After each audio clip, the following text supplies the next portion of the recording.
Hi, everybody, and welcome. God, I feel like it's been a while since we both been on together, but maybe I'm wrong. I think it has actually, because I took off a little bit of time in December traveling in Argentina, and I'll actually I'm gonna use that as an example later on in this episode actually. Uh, uh, but it has been a while since you and I have both been on at the same time. Yeah, it is. But welcome, welcome, everyone.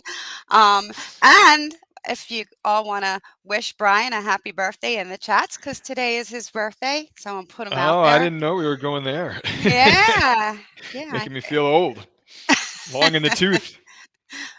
Oh, long in the tooth. Wow. Okay. This week we are going to be talking about the gift of time and making your job optional with passive income, and It's me the best being up birthday there. gift you could give yourself. Serious. Yes, especially the gift of time. That's right. The older you get. But I thank everybody for tuning in. Let us know where you are tuning in from. Any questions you have, throw them in the comments in the chat. And with that, Brian, let's talk about how employment depletes us sometimes. Well, everyone's familiar with that feeling of being totally exhausted on a Friday evening, but um, most of us live more or less hand to mouth, right? I mean, most people spend the overwhelming majority of their paychecks on their living expenses, and when they get a raise, they tell themselves that they're going to save more money and invest more, for retirement, for their kids' college tuitions, for maybe buying a house or whatever. And then they don't, and then they they go out and they find ways to spend that money, whether it's moving into a larger apartment or a larger home, whether it's buying a slicker car, buying fancier clothes, going out to dinner more often, The whatever. funny thing is when you're young like that, you don't think about like time being, but it Or is, you think you'll and live forever. right, and then you get older and you realize, "Oh, I didn't need a bigger house or a fancy car," or Well, and to that point, time is the only non-renewable resource that we have, right? I mean, you can always go out and make more money. You can always, um, you can even go out and make more friends, deepen your relationships with your existing friends or family members. I mean, these are all renewable resources. You have a limited amount of time on this planet, and you don't know how long that is, right? I mean, any of us could be struck by lightning tomorrow. Um, but however much longer we're all around on this planet, limited amount of time, and there's really nothing you can do to extend that, short of eating your vegetables more and quitting smoking and so forth. But yeah, time is the only truly non-renewable resource that we all have, and that makes it the most precious and valuable resource that we all have. Again, you can always go out and make more money. So when you take control of your money, you also take control of your time. So put away, by reaching financial freedom, you also reach time freedom. When you can cover your living expenses, or at least a big chunk of your living expenses, with passive income from investments, and you don't have to go into your full-time job anymore in order to survive, uh, your full-time job becomes optional and you regain total control over your time. and So this that's is why this is so doable. important. I mean, we've interviewed so many people that have done this. There's people in their 30s with little babies that have control over their own time. Absolutely. People who have reached financial independence, financial freedom, whatever you want to call it. Um, and uh, that is true freedom. When you control your time, you control your life in its entirety. Um, so yeah, I mean, we can talk about ways to build passive income, and we're going to talk about lots of different passive income streams you can create. But I want to give this example from how I spent the holidays. I did what's called a red month. I didn't coin that term. I can't remember who did coin that term. It was someone I heard on a Choose F5 podcast episode, but I loved the term. A red month is when you take a block of time, a month theoretically, and you cross a big red X through it, and you don't schedule any meetings, and you don't schedule any obligations, work obligations, and you go and do whatever it is you want to do. And it doesn't mean you don't work at all. I mean, I still did plenty of work while I was traveling with my family in Argentina. But we spent almost a month traveling around Patagonia, hiking, visiting wine country in Mendoza, going down to the southern tip of the continent in Ushuaia, and seeing the penguins and the cormorants and all that. Um, and that's the kind of thing that you can do when you have more control over your money and your time. I'm not financially independent. I I don't think of myself as even being necessarily close to being financially independent, but by building these passive income streams, and by it helps to be self-employed, right? um, Denny and I are co-founders of Spark Rental, so that helps too. But you can do this with freelance work, with consulting work. There's all kinds of ways to do this. Um, but by having those streams of passive income, not being so dependent on a full-time job, you have the freedom and flexibility to do things like a red month. Um, and that is incredible. A variation of that, a longer term variation of that, people sometimes talk about mini retirements.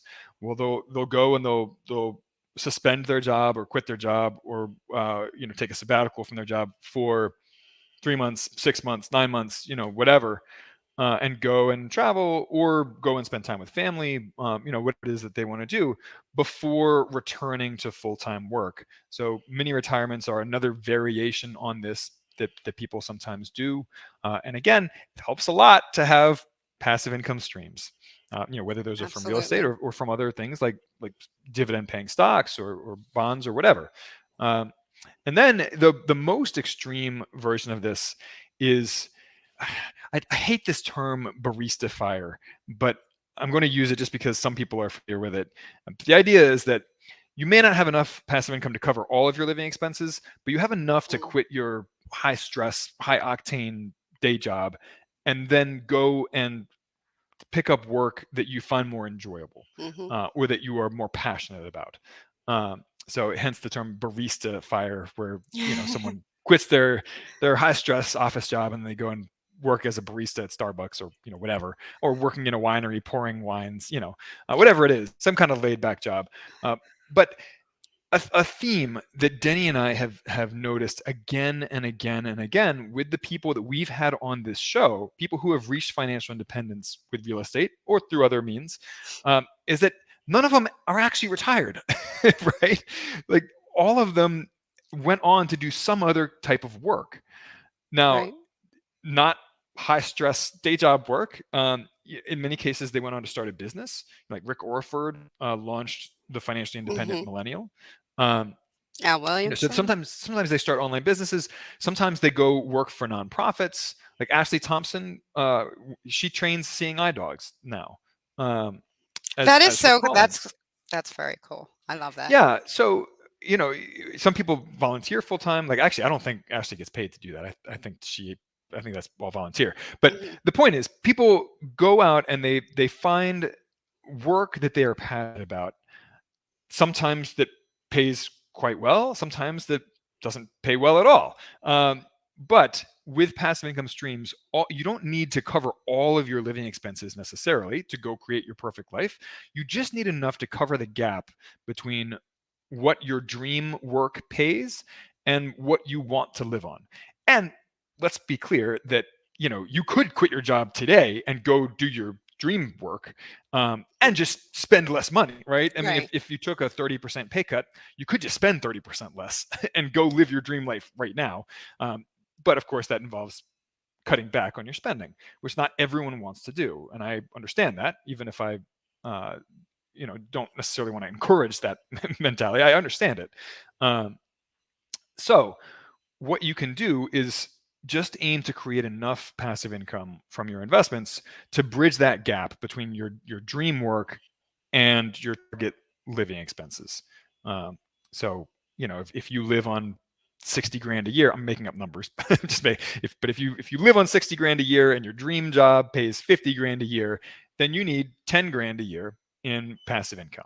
And that is a much more feasible number than covering the entire 60, right? Which is what we typically talk about with financial independence, of covering 100% of your living expenses with passive income. You don't need to Right. do that. You just need enough to help you bridge that gap so you can go out and live your dream lifestyle, doing your dream work. So, uh, anyway, I went on a bit of a rant there, but so all right, let's switch It's gears. just a whole, like, the mindset of my parents and even a good bit of mine for many years was that you work, work, work, work, work, and then you retire. And it's kind of funny because if you retire, then you're older, you don't know if you could travel, you don't know if you could do all these things, who knows? Because as you get older, you're more susceptible to sicknesses and just being older. And I just think that if we all changed our mindsets, we would have a lot of happier people, really. No question. And you raised a very good point about the 20th century model of retirement. So, for example, my father has basically worked for one employer his entire life. Now his job has evolved over time. I mean, now he's the president of the company, but he didn't start there, of course. He started in the proverbial mailroom or whatever. Um, but he will basically retire from that career and then be sitting around twiddling his thumbs and won't really know what to do with himself, even though he'll still hopefully be quite healthy.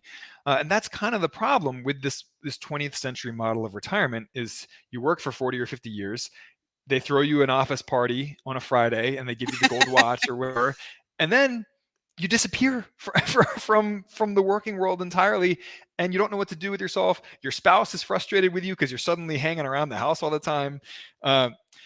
So a better model is to do is to switch over to your dream work earlier rather than later, Mhm. something that you're super passionate about, and that you have more control over theoretically, because you don't need it to survive.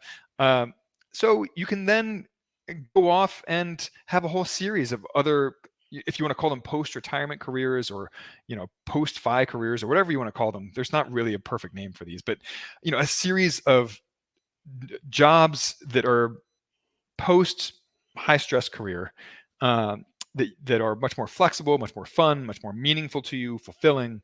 Um, like I said, you could go pour wine in a winery if you want, um, And drink and it. then and drink it, yeah, um, and scale those back to part time if you so choose. Whereas most of these kind of high stress career jobs, it's really hard to go part time on those and to kind of gradually scale them Mhm. back and like into to phase into retirement. So I'm a huge fan of these sort of like semi-fi, semi-retirement kind of jobs. Whether you're working full time or part time, whether it's fun work, meaningful work, hopefully all of the above. Um, but I would very much encourage people to think differently about retirement, and have a Yes. much more kind of fluid view of it, where it's this spectrum. It's not this full stop where you go from 60 to 0 in 2.4 seconds, right? So on that note, yeah, Denny, let's get tactical here and let's talk about ways to build passive income streams. And you and I've talked, we talked about this some over the years, Mhm. but it never hurts to recap this, because people tend to walk away with at least one new idea when we walk through some of these ideas for creating passive income streams. Right. So start us off here. What do you like for streams of passive income? Well, I'm gonna hit rental properties, although there is Of work course, involved of in course. that, but it is a passion of mine. I've managed all my life, and I actually like it. And um, there's so many advantages. The most likely properties increase in value. Somebody else is paying the mortgage, and it's my husband and I have properties, and chances are those properties will be helping us retire. They already are. So I think properties is definitely a good way. Um, the other thing that we've talked about is business income. I know that I currently own a business with Brian, surprise, and it allows me to make my own schedule. So I have 12 grandchildren, one more coming, and I get to spend time with them, and that's my happy place. And if I had to work a 9 to 5 with overtime, I wouldn't be able to do that. And then I'm going to let Brian talk a little bit more about rights and crowdfunding and whatnot, but I'm very passionate about the real estate syndications and co-investing. It's investing in properties without the hassles of tenants and repairs and all of that, which is amazing to me. It's a fairly new concept. I'll be completely open, but I am involved now, and I plan on being involved more in the future because it's to me it's even more stable than stocks. We all know what's happening with this world's economy right now, and I think rentals are something that are always going to be needed, probably more so coming soon. Well, to just expand on a point that you just made there, that's this is why it pays to diversify, right? Because look no further than the stock market in 2022. We had a bear market. Nasdaq and the S&P were down more than 20% Mm. at their low point, and end of the year not that far from that low point actually. Um, and I love stocks. I'm not trying to poo-poo them. But stocks are highly volatile. Easy for me to say. uh, Stocks are volatile, um, and this is one of the many reasons why you want to diversify and create many different streams of passive income. Rental properties. They don't have the same volatility in price that stocks do, but on a month-to-month basis, the actual cash flow that you receive is volatile because 1 month you might not have any expenses other than your mortgage, and then the next Right. month you might get hit with a $5,000 furnace repair bill, right? So that is also fluctuating income from rental properties. Um, which is why a lot of people invest in real estate crowdfunding or publicly traded REITs, and we'll dive more into those in just a moment. In real estate syndications, and since you brought that up, Deni, let's talk about that and how it works. I love real estate syndications. They're completely passive ways to invest. Um, you all you have to do is write a check, or I guess in the 21st century, just send money by ACH.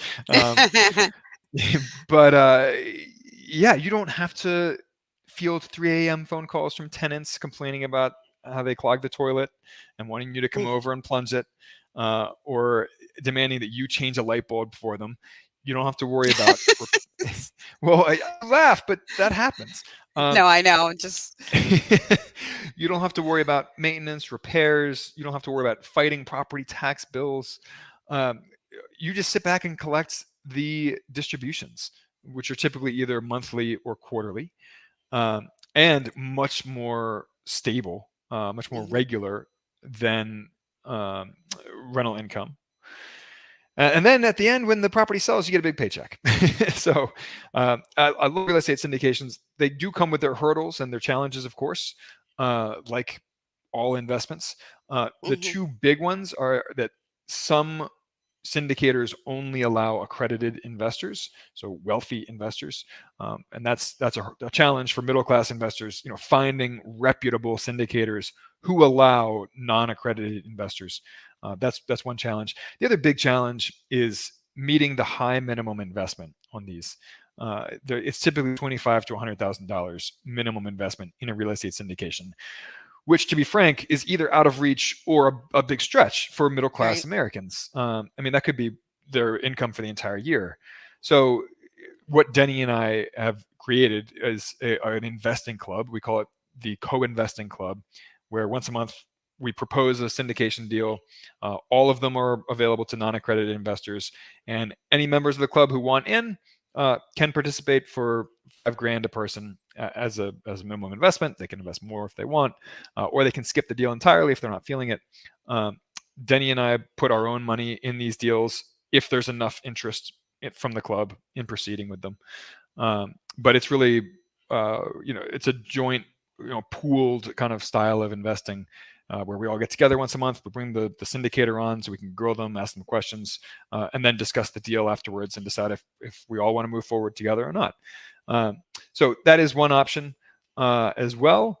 Um, and then let's talk crowdfunding here, because real estate crowdfunding Just to is interrupt you for 1 minute, I do have a link in the chat if you want to learn more about co investing. and also about passive streams of income altogether. Go ahead. Sorry. Yeah, yeah, no, yeah. So there's a we linked to an article as far there about 17 different passive streams of income you can create, including many from real estate. So, even that $5,000 minimum, for syndications in our co-investing club, even that is a lot of money for most people, and maybe more than you want to get started with. If you want to dip your toe in the waters of real estate investing with $10, $100, um, crowdfunding is a great way to do that. Um, some platforms require a higher minimum investment, like Streetwise, for example, has a $5,000 minimum. But many allow a $10 minimum, a $100 minimum, like Which is Fundrise, crazy. Ground Floor, Concrete. These all allow you to invest with $10. Arrived Homes, which lets you buy fractional ownership in rental properties, their minimum investment is $100. So you can dip your toe in the water with crowdfunding investments, see how you like it, and then expand from there. It's a great, easy way to start. Alternatively, publicly traded REITs are another easy way to start. Um, you can invest with as little as the cost of a single share, which is often $10, $20. So you can start small. They're also highly liquid, as Mm, opposed to real estate crowdfunding investments, which are not very liquid. Crowdfunding investments typically require you to leave your money locked up for 3, 4, 5 years. Um, and if they do let you sell early, sometimes they hit you with a yeah. penalty for that. Um, Whereas publicly traded REITs, you can buy them and sell them on public stock exchanges. So you can buy and sell at any time with no penalty. Now, there is a downside to that, though, and that is, or two downsides. One is volatility, right? The price goes all over the place with stock, just like any other stock. And the other big drawback, and to me, this is the killer, is that they have too close of a correlation with stock markets. When Mm, stock markets crash, so do REIT prices, even if real estate markets are totally sound. And it's we crazy. actually, you saw that in 2020, when the stock markets did that like flash crash in spring of 2020 in the pandemic.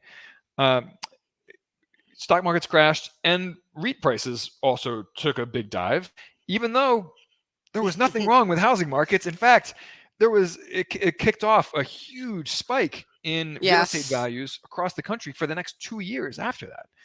So that correlation between publicly traded REITs and stock markets, to me, defeats some of the purpose of investing in real estate. I mean, I invest in real estate for diversification, because I have a lot of money, a lot of my net worth is tied up in stocks, but that I want to hedge against stock market crashes, right?